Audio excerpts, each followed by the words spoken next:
मिले, बिहार में इथेनॉल को लेकर के आपने बहुत बड़े पैमाने पर बदलाव भी काम किया था, उसको लेकर क्या?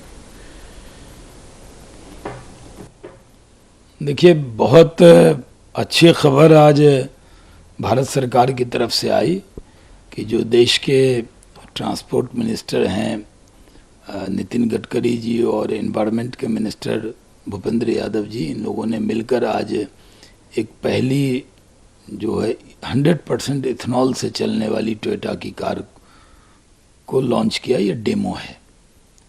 भारत में ऐसी कारें बनने लगेंगी जो 100% इथेनॉल से भी चलेगी, और इथेनॉल के क्षेत्र में सबसे ज़्यादा काम अगर किसी राज्य में हुआ तो वो बिहार में हुआ है।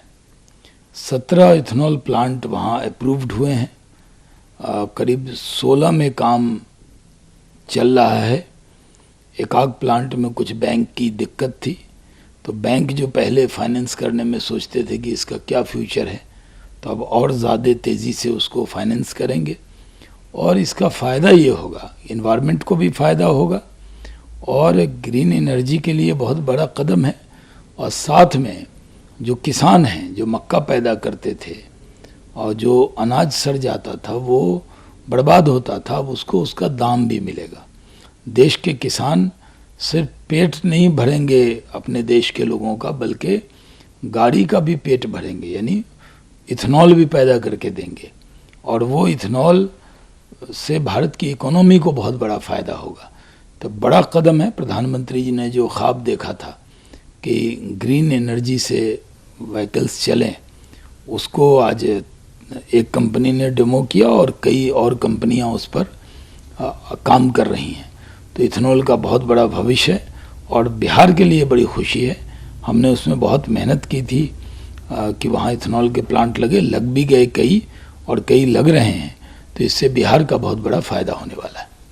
बिहार दौरे पे थे, जेपी के सिताब दियारा गए, जहां उन्होंने जेपी के मूर्ति का अनावरण किया। उन्होंने कई सारे सवाल भी खड़े किए बिहार में जो अभी चल रहा है, लेकिन उसके तुरंत बाद नीतीश कुमार का बयान आता है कि जिनके आज़ादी में कोई योगदान नहीं थे, इस आंदोलन में कहाँ थे, वो यहाँ बातें आके बड़ी बड़ी करते हैं। देखिए, जो जेपी का आंदोलन था 74 का, उसमें सबसे बड़ा रोल जो अदा किया था उस वक्त जनसंघ के लोगों ने किया था। उस वक्त कांग्रेस के ख़िलाफ़ अगर मजबूती से कोई पार्टी खड़ी हुई थी तो अपना सब कुछ भुला के अटल जी, अडवाणी जी, उस वक्त आज के जो प्रधानमंत्री हैं नरेंद्र मोदी जी, ऐसे बहुत, नानाजी देशमुख, बहुत लोग हैं जिनका बहुत बड़ा अहम रोल रहा। और जेपी की क्रांति बिहार से लेके गुजरात तक गई। और अगर आज जेपी के जन्मतिथि पर गृह मंत्री जी का वहाँ जाना और इतनी अच्छी घोषणा करना, ये तो स्वागत योग्य कदम है। और मैं मानता हूँ कि जो जेपी ने कांग्रेस के ख़िलाफ़, जो कांग्रेस मुक्त कर दिया था उन्होंने देश को, और कांग्रेस की सरकार हटा दी थी, उस पथ पर अगर कोई चल रहा है तो वो भारतीय जनता पार्टी चल रही है। भारतीय जनता पार्टी के नेता नरेंद्र मोदी जी आज जेपी के विचारों के ध्वजवाहक हैं। आज उसी विचार को लेकर नरेंद्र मोदी जी चल रहे हैं।